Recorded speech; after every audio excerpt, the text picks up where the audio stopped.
మరొక సోదరిమణి మంత్రివర్యులు శ్రీమతి కొండా సురేఖ గారిని మాట్లాడవలసిందిగా కోరుతున్నాను.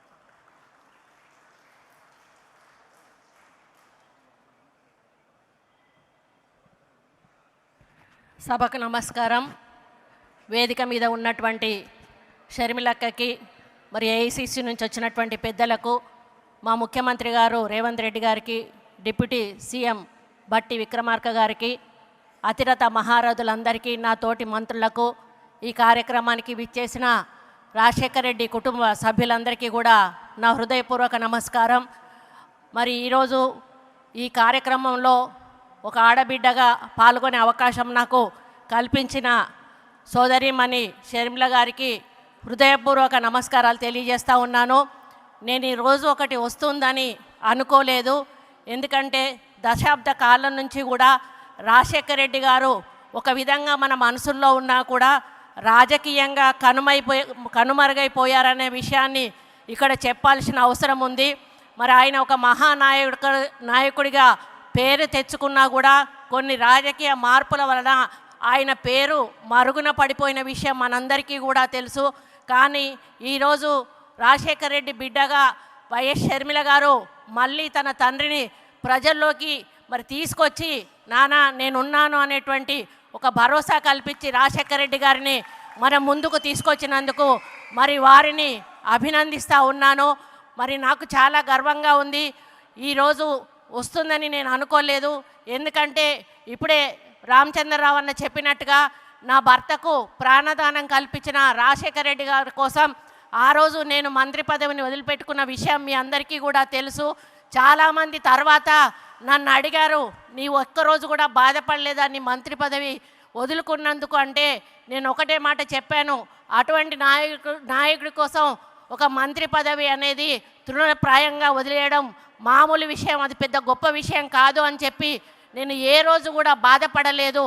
కాబట్టి అటువంటి మహానాయకుడు మన కాంగ్రెస్ పార్టీలో ఉండి మనకు సేవలు అందించి మళ్ళీ వారి కూతురు ఇక్కడ కాంగ్రెస్ పార్టీకి బాధ్యత వహిస్తూ ముందుకు తీసుకెళ్తున్న తరుణంలో పొన్నం ప్రభాకర్ అన్న చెప్పినట్టుగా తప్పకుండా రేవంత్ అన్న మా తెలంగాణ ప్రజలందరం కూడా ఆంధ్రప్రదేశ్లో కాంగ్రెస్ పార్టీ అధికారంలోకి వచ్చే వరకు మీ వెన్నంటి ముందుకు నడిపిస్తామని తెలియజేసుకుంటూ ఈ వేదిక మీద నుంచి మా ముఖ్యమంత్రి గారు రేవంత్ అన్నను ఒక్కటే రిక్వెస్ట్ చేస్తూ ఉన్నాను.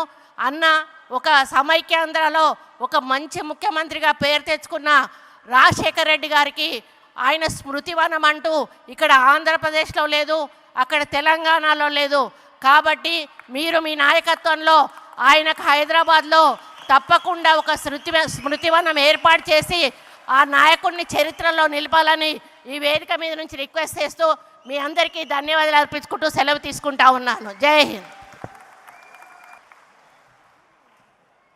మరొక సోదరిమణి మంత్రివర్యులు శ్రీమతి కొండా సురేఖ గారిని మాట్లాడవలసిందిగా కోరుతున్నాను.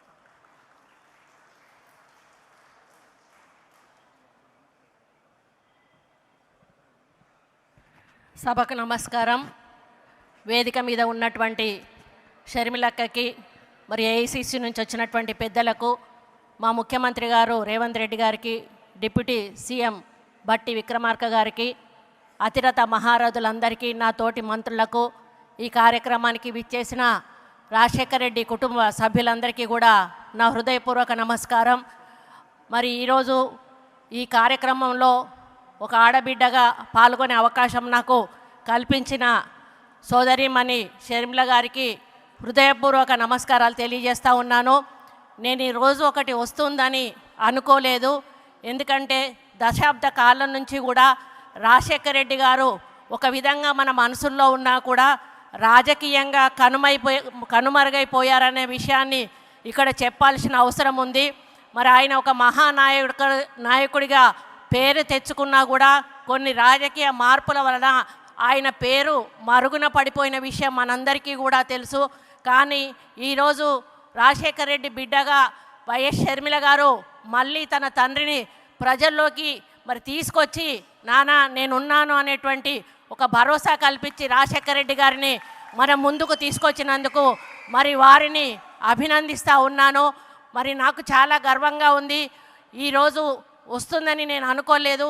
ఎందుకంటే ఇప్పుడే రామచంద్రరావు అన్న చెప్పినట్టుగా నా భర్తకు ప్రాణదానం కల్పించిన రాజశేఖర రెడ్డి గారి కోసం ఆ రోజు నేను మంత్రి పదవిని వదిలిపెట్టుకున్న విషయం మీ అందరికీ కూడా తెలుసు.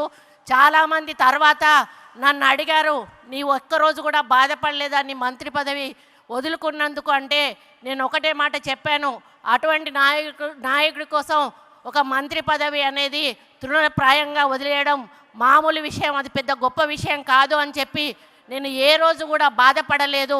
కాబట్టి అటువంటి మహానాయకుడు మన కాంగ్రెస్ పార్టీలో ఉండి మనకు సేవలు అందించి మళ్ళీ వారి కూతురు ఇక్కడ కాంగ్రెస్ పార్టీకి బాధ్యత వహిస్తూ ముందుకు తీసుకెళ్తున్న తరుణంలో పొన్నం ప్రభాకర్ అన్న చెప్పినట్టుగా తప్పకుండా రేవంత్ అన్న మా తెలంగాణ ప్రజలందరం కూడా ఆంధ్రప్రదేశ్లో కాంగ్రెస్ పార్టీ అధికారంలోకి వచ్చే వరకు మీ వెన్నంటి ముందుకు నడిపిస్తామని తెలియజేసుకుంటూ ఈ వేదిక మీద నుంచి మా ముఖ్యమంత్రి గారు రేవంత్ అన్నను ఒక్కటే రిక్వెస్ట్ చేస్తూ ఉన్నాను. అన్న ఒక సమైక్యాంధ్రలో ఒక మంచి ముఖ్యమంత్రిగా పేరు తెచ్చుకున్న రాజశేఖర రెడ్డి గారికి ఆయన స్మృతివనం అంటూ ఇక్కడ ఆంధ్రప్రదేశ్లో లేదు, అక్కడ తెలంగాణలో లేదు.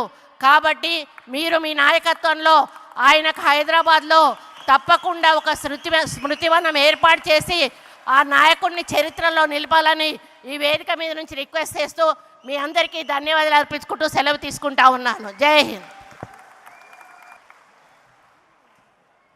మరొక సోదరిమణి మంత్రివర్యులు శ్రీమతి కొండా సురేఖ గారిని మాట్లాడవలసిందిగా కోరుతున్నాను.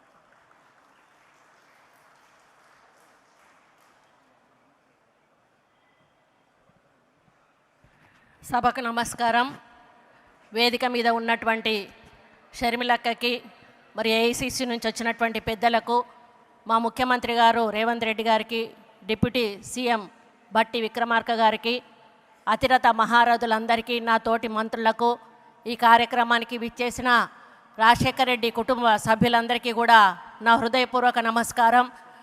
మరి ఈరోజు ఈ కార్యక్రమంలో ఒక ఆడబిడ్డగా పాల్గొనే అవకాశం నాకు కల్పించిన సోదరిమణి షర్మిల గారికి హృదయపూర్వక నమస్కారాలు తెలియజేస్తూ ఉన్నాను. నేను ఈరోజు ఒకటి వస్తుందని అనుకోలేదు. ఎందుకంటే దశాబ్ద కాలం నుంచి కూడా రాజశేఖర రెడ్డి గారు ఒక విధంగా మన మనసుల్లో ఉన్నా కూడా రాజకీయంగా కనుమరుగైపోయారనే విషయాన్ని ఇక్కడ చెప్పాల్సిన అవసరం ఉంది. మరి ఆయన ఒక నాయకుడిగా పేరు తెచ్చుకున్నా కూడా కొన్ని రాజకీయ మార్పుల వలన ఆయన పేరు మరుగున పడిపోయిన విషయం మనందరికీ కూడా తెలుసు. కానీ ఈరోజు రాజశేఖర రెడ్డి బిడ్డగా వైఎస్ షర్మిల గారు మళ్ళీ తన తండ్రిని ప్రజల్లోకి మరి తీసుకొచ్చి నానా నేనున్నాను అనేటువంటి ఒక భరోసా కల్పించి రాజశేఖర రెడ్డి గారిని మన ముందుకు తీసుకొచ్చినందుకు మరి వారిని అభినందిస్తూ ఉన్నాను. మరి నాకు చాలా గర్వంగా ఉంది.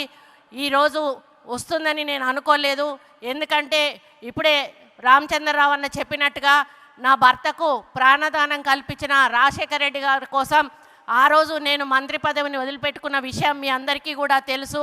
చాలామంది తర్వాత నన్ను అడిగారు, నీ ఒక్కరోజు కూడా బాధపడలేదా నీ మంత్రి పదవి వదులుకున్నందుకు అంటే నేను ఒకటే మాట చెప్పాను, అటువంటి నాయకుడి కోసం ఒక మంత్రి పదవి అనేది తృణప్రాయంగా వదిలేయడం మామూలు విషయం, అది పెద్ద గొప్ప విషయం కాదు అని చెప్పి నేను ఏ రోజు కూడా బాధపడలేదు.